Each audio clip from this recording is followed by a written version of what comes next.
toi, moi, ma soeur, nous, vous, chacun de nous devra répondre à 3 questions dans la tombe. Ma rabbuka, ma dinuka, ma rasuluka. Ces 3 questions-là trouvent leur réponse dans ta manière de vivre et de concrétiser le tawhid dans ta vie. Quand tu as bien concrétisé le tawhid al-rububiyya dans ta vie, quand tu as bien concrétisé le tawhid al-uluhiyya dans ta vie, quand tu as bien concrétisé le tawhid al-asma wa sifat dans ta vie, tu vas pouvoir répondre à ces 3 questions de manière simple et limpide. Inch'Allah, parce que c'est tes actes qui parleront à ta place. C'est tes actes qui vont te permettre de donner cette réponse-là aux anges terrifiants, menaçants, qui vont venir nous interroger dès qu'on aura fermé la tombe, avant même que la dernière personne qui nous a enterrés quitte le cimetière.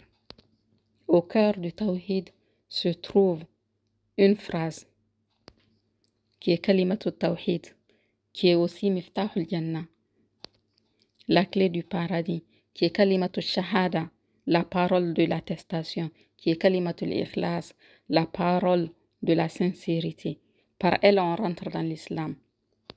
Et par elle, tu entres au paradis. Cette parole, c'est la ilaha illallah. C'est la plus immense des attestations qui vient du plus immense des témoins. Shahidallahu annahu la ilaha illa huwa wal malaikatu wa ulul ilmi qa'iman bil qist. La ilaha illa huwa al-azizur rahim. La ilaha illallah, c'est aussi le meilleur des dhikrs. Afdalu dhikr, c'est la ilaha illallah. La ilaha illallah te permet de gagner l'intercession du prophète sallallahu alayhi wa sallam le jour dernier. Si la ilaha illallah est inscrite sur une feuille et qu'elle est mise sur un côté de la balance, elle contrebalance tout ce qui se trouve de l'autre côté, même si ça atteint les cieux. La ilaha illallah est la phrase qui, quand elle rentre dans toute autre construction, la rend puissante. Le prophète sallallahu alayhi wa sallam nous a dit que le meilleur dhikr que lui et les autres prophètes ont dit au jour de Arafah, c'est la ilaha illallah wahdahu la sharika lahu lahul mulk wa lahul hamdu wa huwa ala kulli shay'in qadir. Il nous a aussi informé sallallahu alayhi wa sallam que la meilleure des invocations pour ouvrir les portes, c'est l'invocation de Dhunnoun, la ilaha illa anta subhanaka inni kuntu minaz zalimin. Quand tu fais les ablutions et que à la fin tu dis ashhadu an la ilaha illallah wahdahu la sharika lahu wa ashhadu anna muhammadan abduhu wa rasuluhu, les 8 portes du paradis te sont ouvertes et tu rentres par laquelle tu veux. Quelle est donc la signification de l'attestation la ilaha illallah? Ashhadu an la ilaha illallah. Quand tu dis ashhadu an la ilaha illallah, tu es en train de dire que tu crois, que tu attestes de manière ferme qu'Allah Azza wa Jal est le seul qui mérite d'être adoré. Et tu te conformes à cela en appliquant. La ilaha illallah repose sur 2 piliers. La ilaha illallah repose sur 2 piliers. La ilaha qui veut dire qu'il n'y a pas de divinité. Donc ici, tu refuses d'admettre le mérite de l'adoration à un autre Dieu hormis Allah Azza wa Jal. Tout autre Dieu, à part Allah, tu es en train de dire qu'il ne mérite pas l'adoration. Donc c'est la négation de l'adoration à tout autre qu'Allah Azza wa Jal. Illallah, si ce n'est Allah, ça veut dire que tu attestes qu'Allah Azza wa Jal est le seul qui mérite d'être adoré. La ilaha illallah, ça veut dire la ma'bouda bi haqqin illallah. Il n'y a pas d'être adoré en juste droit, à juste titre, si ce n'est Allah Azza wa Jal. Tous ceux qui sont adorés, les statues, les faux dieux, les arbres, les concepts, les anges ou les prophètes, aucun d'entre eux n'est adoré alors qu'il mérite cette adoration-là. Il n'y a qu'Allah Azza wa Jal qui est le seul qui mérite d'être adoré. C'est ce que tu es en train de dire quand tu dis La ilaha illallah. La ilaha illallah, ça ne veut pas dire qu'il n'y a pas de Dieu si ce n'est Allah. Parce qu'on a bien vu, il y a d'autres dieux qu'Allah Azza wa Jal, puisqu'il y a d'autres choses que les gens, ils adorent. Les gens, ils adorent des prophètes, comme Isa alayhi salam, Jésus. Ils adorent des anges, ils adorent des pierres, ils adorent des arbres, ils adorent des animaux, comme en Inde, on en a qui adorent les vaches, les souris. Il y a d'autres dieux qui sont adorés, mais pas à juste titre, pas en tout droit. Ils sont adorés alors qu'on prend ce droit-là à Allah Azza wa Jal, puisqu'il est le seul qui a créé, le seul qui pourvoit, il est le seul qui gère, il est donc le seul qui devrait être adoré. Donc toute autre chose, toute autre personne qui est adorée en dehors d'Allah Azza wa Jal l'est pas à juste titre. Kalimatu Tawhid, Kalimatu Shahada, La ilaha illallah a donc deux piliers. Il faut que tu nies l'adoration à tout autre à part Allah Azza wa Jal et que tu affirmes cette adoration à Allah Azza wa Jal tout seul. Donc il y a an-nafyu wal-ithbat, la négation et l'affirmation. Ce sont les deux piliers sur lesquels repose La ilaha illallah. Et cela, Allah Azza wa Jal nous le dit dans le Coran, فَمَنْ يَكْفُرْ بِالتَّاغُوتِ وَيُؤْمِنْ بِاللَّهِ فَقَدِ اسْتَمْسَكَ بِالْعُرْوَةِ الْوُثْقَى لَا انْفِصَامَ لَهَا. Quiconque me croit au tagout, donc la ilaha, tandis qu'il croit en Allah, illallah, saisit l'anse la plus solide. Donc ici, on retrouve les deux piliers de la ilaha illallah, la négation et l'affirmation. La ilaha illallah, c'est miftahul jannah, c'est la clé du paradis. Et comme toute clé, la ilaha illallah a des dents. Les dents, c'est ceux qui permettent à la clé de s'enclencher dans la serrure et quand on la tourne, elle peut s'ouvrir. Donc la ilaha illallah, qui est miftahul jannah, qui est la clé du paradis, a 7 dents qui sont les 7 conditions qu'il faut remplir pour vraiment concrétiser la ilaha illallah. La première des conditions de la ilaha illallah, c'est la science. Parce qu'Allah Azza wa Jal même nous dit dans le Coran, fa'lam annahu la ilaha illallah wastaghfir li dhanbik. Donc Allah Azza wa Jal te dit, sache qu'il n'y a pas de Dieu digne d'être adoré, hormis Allah Azza wa Jal, et ensuite demande pardon pour ton péché. Donc la science est la première des conditions de la ilaha illallah. C'est le fait que tu connaisses la signification de la ilaha illallah, que tu connaisses son contenu, que tu saches ce que refute la ilaha illallah et ce qu'il affirme, an-nafy wal-ithbat, et que tu refuses toute ignorance par rapport à ce qu'on vient de voir, la connaissance de sa signification, de son contenu, ce qu'il refute et ce qu'il affirme. Allah Azza wa Jal dit dans le Coran, illa man shahida bil haqqi wa hum ya'lamun, à l'exception de ceux qui auront témoigné de la vérité en connaissance de cause. Et la vérité ici, c'est la ilaha illallah. Wa hum ya'lamun, en pleine connaissance de cause, ce que tu sais, ce que ta langue est en train de prononcer. Et si tu prononces la ilaha illallah sans pour autant connaître son sens, sans pour autant connaître sa signification et son contenu, alors cela n'est d'aucune utilité. La deuxième condition de la ilaha illallah, c'est al-yaqin, qui est la certitude. Al-yaqin, c'est la perfection de la science, c'est quand tu arrives à un moment où tu n'as plus aucun doute. Donc quand tu prononces la ilaha illallah, il faut que tu le prononces en étant convaincu de ce qu'il renferme. إنما المؤمنون الذين آمنوا بالله ورسوله ثم لم يرتابوا. Les croyants sont uniquement ceux qui ont cru en Allah et en son messager, puis qui ne doutent point.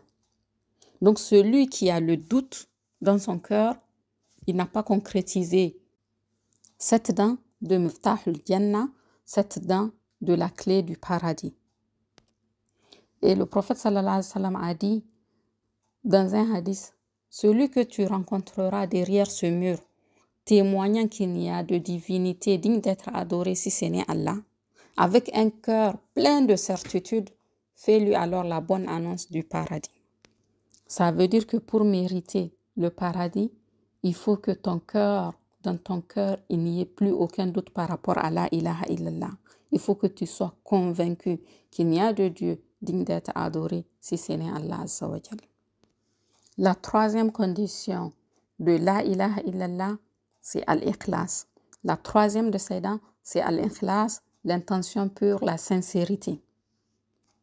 La sincérité, c'est purifier tous tes actes d'adoration de toute impureté liée à l'associanisme.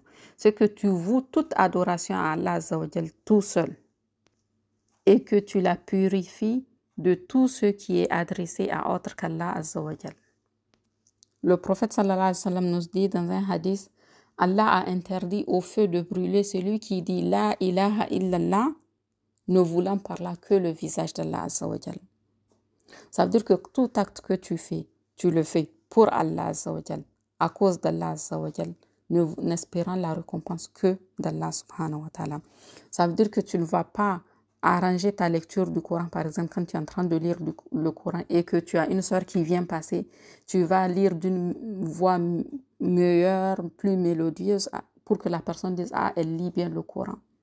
Si tu fais cela, tu n'as pas appliqué cette dent de la ilaha illallah qui est al-ikhlas.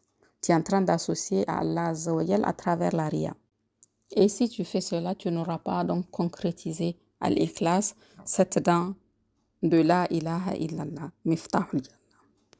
La quatrième des dents de la ilaha illallah, la quatrième des conditions de la ilaha illallah, c'est as-sidq, la véracité.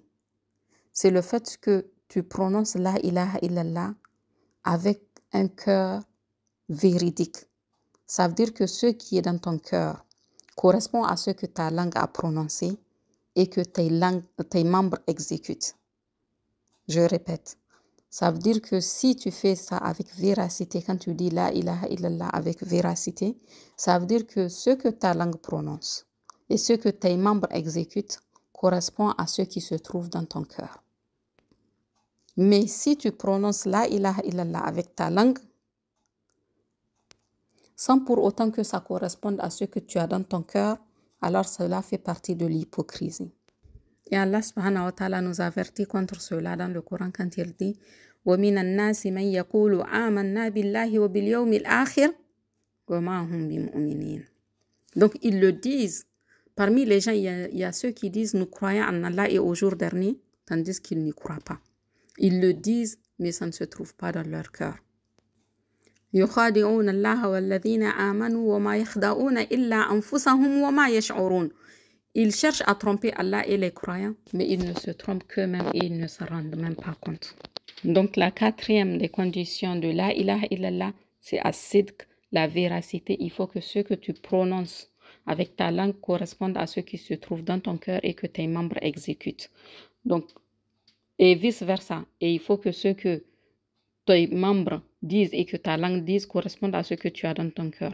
Tu ne peux pas dire je suis musulman et que ça ne se voit pas dans ta langue ou dans tes actes. C'est pas possible. Il n'y a pas de possibilité que le musulman soit non pratiquant.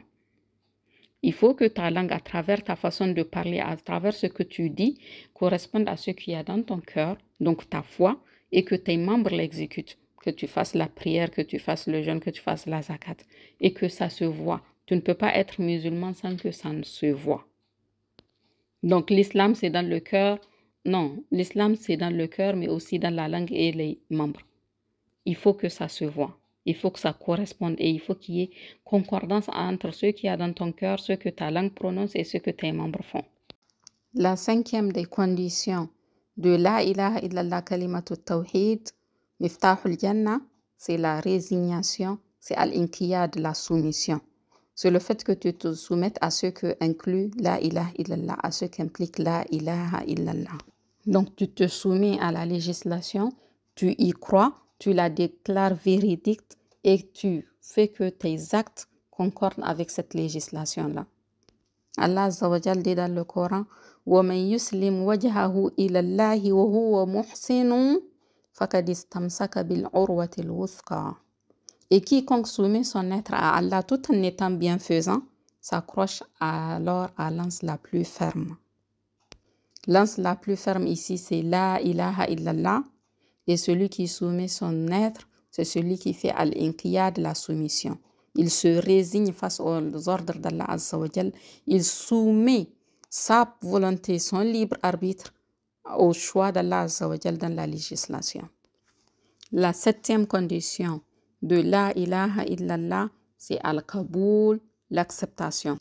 Cela veut dire que tu dois accepter ce qu'implique la ilaha illallah en ce qui concerne l'adoration d'Allah Azza wa Jal, tout seul sans rien lui associer, que donc tu dois accepter d'abandonner l'adoration de toute autre personne, de tout autre être, de toute autre chose en dehors d'Allah Azza wa Jal. Donc quand tu dis la ilaha illallah, mais tu n'acceptes pas ce contenu-là, tu n'acceptes pas d'abandonner toute autre adoration à quiconque d'autre qu'Allah Azza wa Jal, alors ça veut dire que tu n'es pas en train de mettre en pratique la ilaha illallah. Tu n'es pas en train de faire al-kaboul, l'acceptation. L'autre condition de la ilaha illallah, c'est al-mahabba, c'est l'amour. C'est le fait que tu aimes la ilaha illallah, tu aimes cette phrase, tu aimes ce que ça contient comme signification, tu aimes aussi ceux qui pratiquent la ilaha illallah. Allah Azza wa Jal dit dans le Coran, وَمِنَ النَّاسِ مَنْ يَتَّخِذُ مِنْ دُونِ اللَّهِ أَنْدَادًا يُحِبُّونَهُمْ كَيُحِبِّ اللَّهِ. Parmi les gens, il y en a qui prennent en dehors d'Allah des égaux à Allah, donc à lui, en les aimant comme on aime Allah. وَالَّذِينَ آمَنُوا أَشَدُّ حُبًّا لِلَّهِ. Or, les croyants sont ceux qui aiment le plus Allah. Donc, cette condition de la ilaha illallah nous dit que nous devons aimer Allah Azza wa Jal d'un amour pur, sans associer cet amour-là à l'amour avec d'autres divinités. Et cette condition implique d'aimer la ilaha illallah, la parole, d'aimer ceux qui aiment cette parole et d'aimer tout ce qu'implique cette parole-là, la ilaha illallah.